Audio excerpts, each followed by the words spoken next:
Hello Cancer, Sun, Moon, Rising, and Venus signs. Kamusta kayo? Sana po ay nasa mabuti kayong kalagayan. Welcome back po sa Star Tarot. Kung bago kayo dito, welcome din kayo. Thank you sa inyong support. I truly appreciate it and God bless you all. Tingnan natin ang mga messages ni Cancer. We have Archangel Raguel. Ayan. So, we have justice, we have harmony, solutions. This is really beautiful kasi pinapakita dito yung balance, no? May babalik na sa buhay ninyo. Makakapag-focus na kayong muli. Maaasikaso na ninyong muli yung mga bagay na kailangan ninyo talagang pagfokusan. Justice will be served then sa inyo dito, Cancer. Maaaring meron kayong pinaglalaban sa korte. Maaaring meron kayong mga you know, what is owed to you will be delivered to you. Yung gano'n, ano? Maaaring gano'n ang sitwasyon dito. Kung ano yung para sa'yo, yun ang makukuha ninyo. Ayan. So, yung gano'n ang ganap. Harmony also will be back. So, talaga magiging maayos na ang lahat dito. Balance will be back. Kaya everything will be back in order, no? And including harmony sa buhay ninyo, sa pamilya ninyo, sa mga kasama ninyo, no? There is going to be peace. Yun ang napipick up ko din dito for some of you. Kasi si Archangel Raguel, no? Siya yung angel na nagdadala or naghahatid ng peace sa tao. Siya yung angel na that brings fairness to people, no? Tinutulungan ni Archangel Raguel kung sino yung oppressed, kumbaga, kung sino yung underdog, kung sino yung inaapi, yung gano'n. Ganyan si Archangel Raguel. Nandiyan siya to support you, to help you, no? Na maipaglaban or makuha mo kung ano ang para sa'yo. Yung gano'n ba? Yung fairness, no? And si Archangel Raguel din yung angel na nagdadala ng harmony sa relationship. Tinutulungan niya yung mga tao na ma-resolve ang kanilang mga problema sa kahit anumang klaseng sitwasyon, lalong-lalo na pagdating sa mga relationship, no? So, maaari talaga na ang iba sa inyo dito, you know, maaring may mga rough patch na pinagdadaanan sa inyong mga relasyon, kahit anumang klaseng relasyon yan. And now, you know, peace will be yours, no? Mararamdaman nyo na yung peace, mararamdaman nyo na yung harmony dito, maisa sa ayos na kung ano man ang gusot, kung ano man yung hindi pagkakaintindihan within your relationships ngayon, no? Archangel Raguel is here to help you with that. So, what else? We have soulful appreciation. Beautiful, beautiful. Dito, ang ano to, parang meron kayong blessings dito na parating, no? Parang hinahanda kayo ng Divine Universe dito para sa biyayang nakahanda ng ipahatid sa inyo, no? Kaya ina-ask kayo dito, no, na matuto kayo, learn to be appreciative of the blessings that you receive, learn to be grateful, no, every time sa kahit anumang klaseng blessings na dumadating sa buhay ninyo, maliit man yan, malaki, bonggang-bongga man yan, it doesn't matter kung ano ang quantity ng blessing na dumadating sa inyo, but yung kailangan natin gawin dito, Cancer, is to be grateful, no? Always express your gratitude sa Divine Universe kung ano man ang biyayang dumadating sa inyo, no? Big or small, it doesn't matter, no? Ang importante, magpasalamat kayo lagi, no? Because pag nagpapasalamat tayo lagi, yung gratitude ninyo, that opens up a floodgate, no? Nagbubukas yan ng floodgates of abundance, of more blessings, of more prosperity to come into your life, no? So dito, napapansin ko dito, maaaring merong nakahandang dumating sa inyo na more blessings, Cancer, no? Kaya inanyayahan kayo dito na continue to be grateful, continue to be thankful sa kung ano man ang mga blessing na dumadating sa inyo, and even yung mga blessings na hindi pa dumadating, ina-expect pa lang ninyo, be grateful to that already, no? Nang sa gayon, yun ang ma-attract ninyo towards you, okay?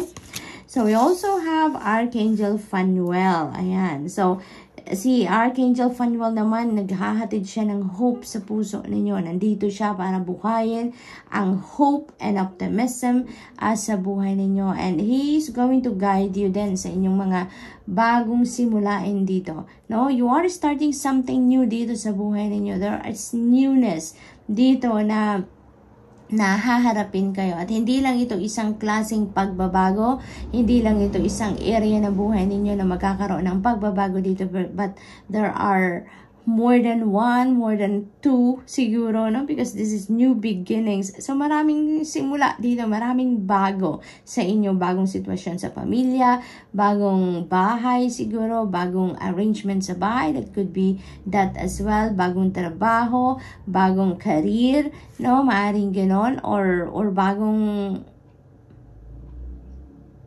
pagkakaibigan, bagong relationships. It could be anything, Cancer, but definitely there is new beginnings dito sa buhay ninyo. And you are being optimistic about that. You're being hopeful for that, na talaga magiging maayos ang lahat ng ito, no? So that's really beautiful. So we have your eternal spirit, higher self, and sacred intuition. Maraming gabay, no? Maraming gabay ang binibigay sa inyo ngayon.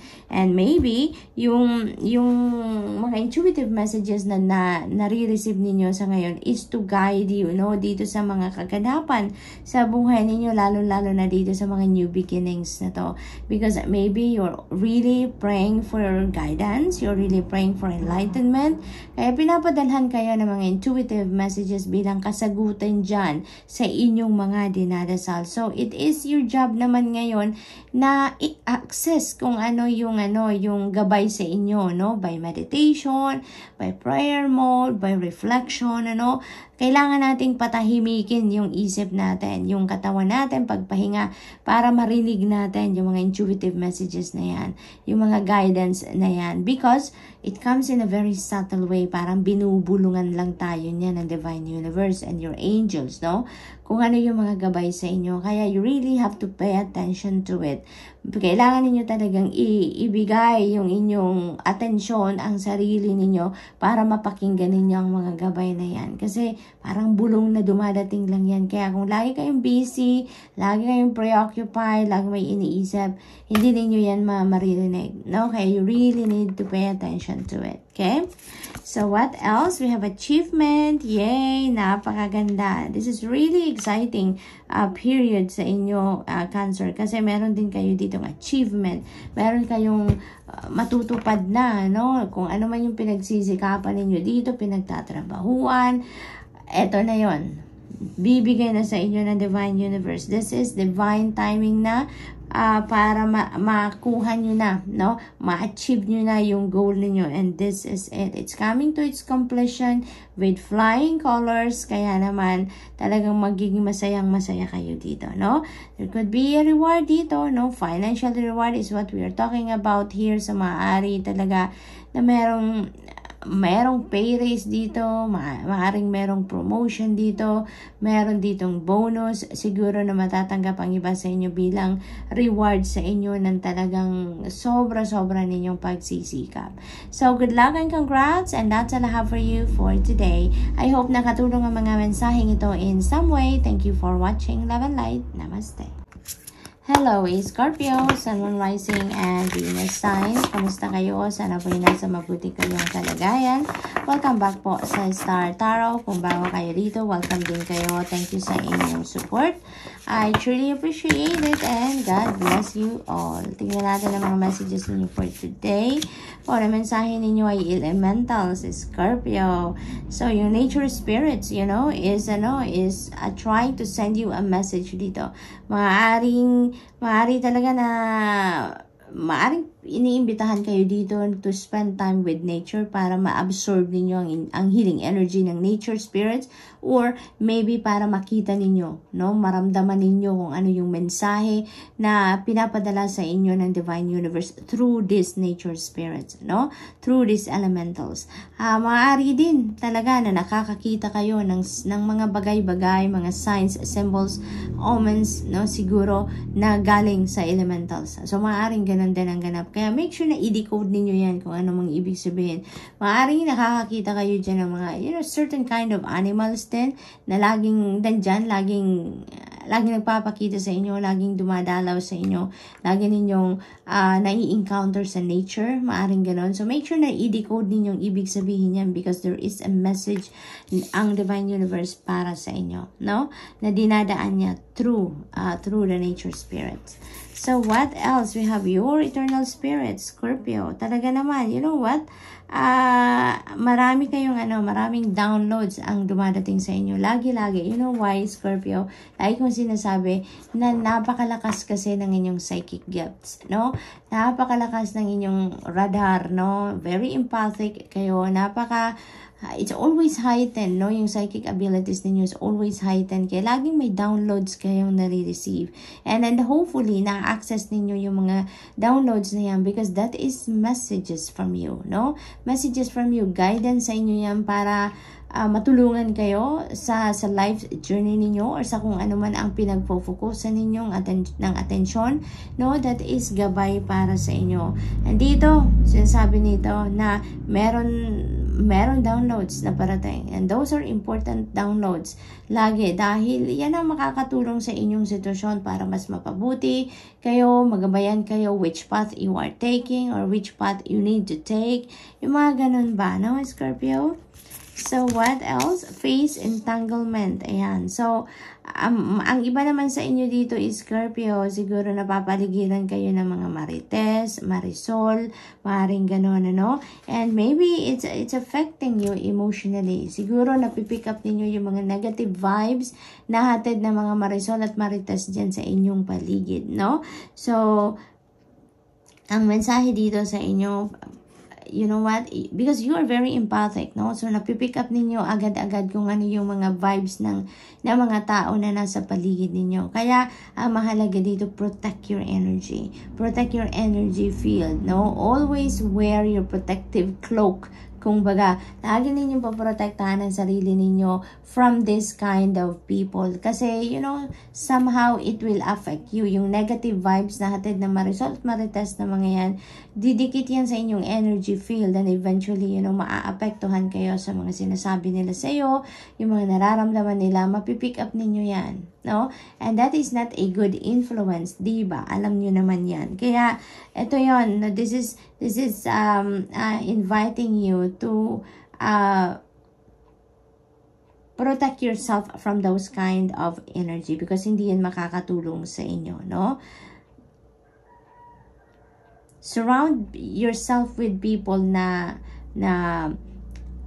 very optimistic, happy people, because when happy people, walang masamang tinapay ang mga yan halos sa kanilang sarili because masaya sila, contented sila sa kung anong meron sila, yung mga ganon. So, just try to surround yourself with positive thinking people para lang sa gayon. Positive energies ang didikit sa inyong energy field, positive vibes ang nasa paligid niyo, and that is going to help you na mas tumaas ang inyong vibration din, ano? Kasi positibo lang ang nasa paligid ninyo. So, what else? We have soulful appreciation. Ayan. So, this is inviting you to always be thankful for everything that you receive, no? For everything, for all the blessings that you receive sa buhay ninyo. Maliit man yan o malaki, it doesn't matter. Lagi tayo dapat nagpapasalamat sa Divine Universe ng mga biyayang dumadating, no? Dahil kapag lagi tayo nagpa-practice ng gratitude attitude, Scorpio, that is a reminder for you na it is, you are like, opening floodgates of more abundance, of prosperity, and more blessings into your life. Kaya, kahit gaano kalaki, kahit gaano kaliit ang mga blessings na dumadating sa atin, don't forget to express your gratitude sa Panginoon dahil yan ay mag-magnify pa yan if you are being thankful, if you are being grateful sa mga biyayang yan. Okay? Mas marami pang dadating sa inyo. So, we have creation, beautiful energy, beautiful energy. So, this is a very optimistic, no, and very positive energy ang hatid ng creation energy na to. You're going to start something new dito, Scorpio, no? There is new beginning. Dito nasisimulan kayo. This could be trabaho, no? Maybe you're starting a new job, a new career, a new business, a new friendship, a new relationship. This could be anything, but now is the time na magtatanim kayo ng seeds, no? Kung ano yung gusto ninyong makita sa inyong 3D reality, ngayon kayo magsisimula, no? Ngayon kayo magsisimula mag-take ng first step para makarating kayo doon sa kung ano man yung gusto ninyong makita sa inyong 3D reality. At kung ano man ang gagawin ninyo dito, this is what your passion is. No? This is where your passion is, should I say, Scorpio. Kaya, i-enjoy ninyo to. Napakaganda kasi you will be excited about this. I-enjoy ninyo ito. This is what you love to do. Kaya, walang duda magtatagumpay kayo dito or pagtatagumpayan ninyo ito. Because when you do what you really love to do, no, talagang magiging masipag ka, magiging porsigido ka, mag-e-effort ka, no, para dito because you love what you are doing. So, walang duda, you're going to claim your victory here, no, in the end. So, good luck, Scorpio, and that's all I have for you for today. I hope nakatulong ang mga mensaheng ito in some way. Thank you for watching. Love and light. Namaste. Hello Pisces, Sun, Moon, Rising, and Venus signs. Kumusta kayo? Sana po nasa mabuti kayong kalagayan. Welcome back po sa Star Tarot. Kung bago kayo dito, welcome din kayo. Thank you sa inyong support. I truly appreciate it and God bless you all. Tingnan natin ang mga messages ninyo for today, Pisces. Up from the depths, beautiful energy. This is the end of a difficult situation sa buhay ninyo, Pisces. Napakaganda kasi you are rising above your situation na ngayon. Mapagtatagumpayan nyo na kung ano man ang problema, ano man yung mga challenges ninyo sa buhay, ano mga obstacles ang pinagdadaanan ninyo sa buhay sa ngayon. You are going to claim your victory over that. No? You are more powerful than that difficult situation, kaya you are rising above that. So, congratulations.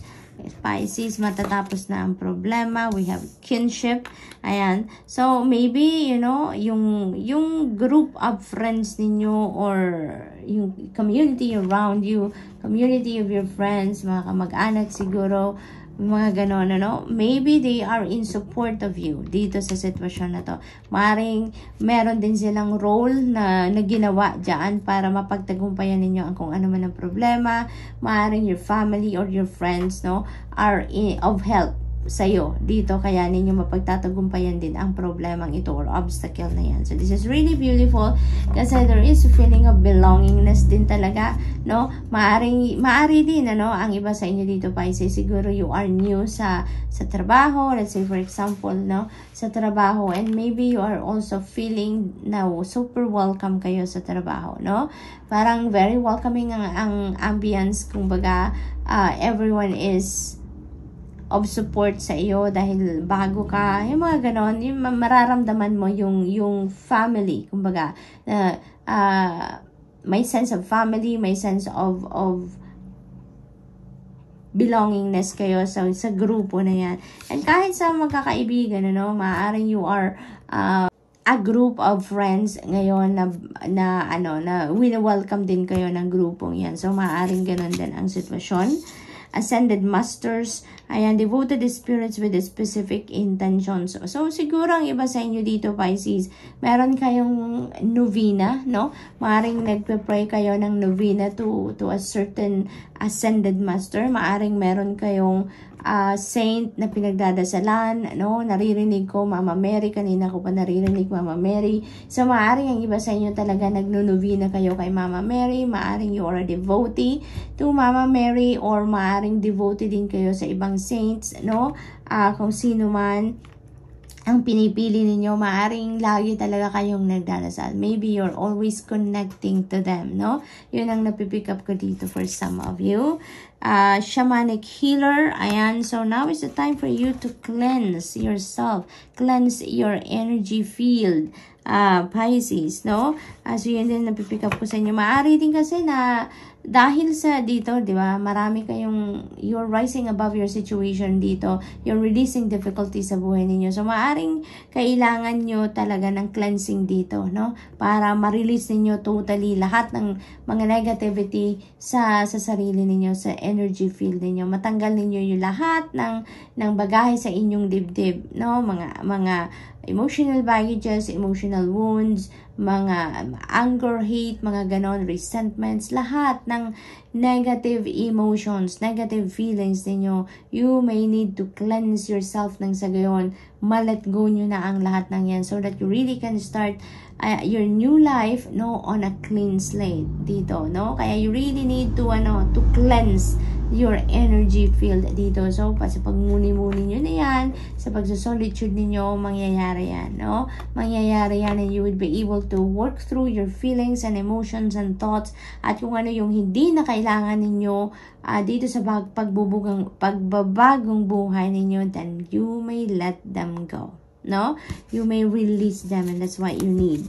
So we have Archangel Raguel. Ayan, napakaganda. Si Archangel Raguel is the angel na naghahatid ng peace sa atin, no? Naghahatid ng fairness sa atin. Siya yung angel na nagtumutulong sa mga underdogs. Siya yung angel na nagtumutulong sa mga oppressed. Yung ang tawag dito, yung mga inaapi or naaapi. Yan, siya yan, si Archangel Raguel yan. He brings peace to us, he brings harmony to relationships, and tinutulungan niya tayo na mag-solve ng mga problema, no? With any kind of relationship. So, maaring ang iba sa inyo dito, Pisces, ang problema ninyo, yung difficulty na to, is related to relationships, no? Maaring may rough patch kayo na pinagdadaanan dyan. And now, Archangel Raguel is helping you na masolusyonan mo yan, yung problema na yan sa inyong mga relationships. Archangel Raguel is here to rescue you from that situation, at nang maging maayos ng muli ang inyong relasyon, or maging maayos ang inyong pag-communicate with each other, no? Kung sino man ang nandyan sa relasyon na yan with you, no? So, yun ang ganap dito for you, and kung ano ang para sa'yo, makukuha ninyo yan. What you deserve is what you are going to receive, no? What is owed to you will be delivered to you, no?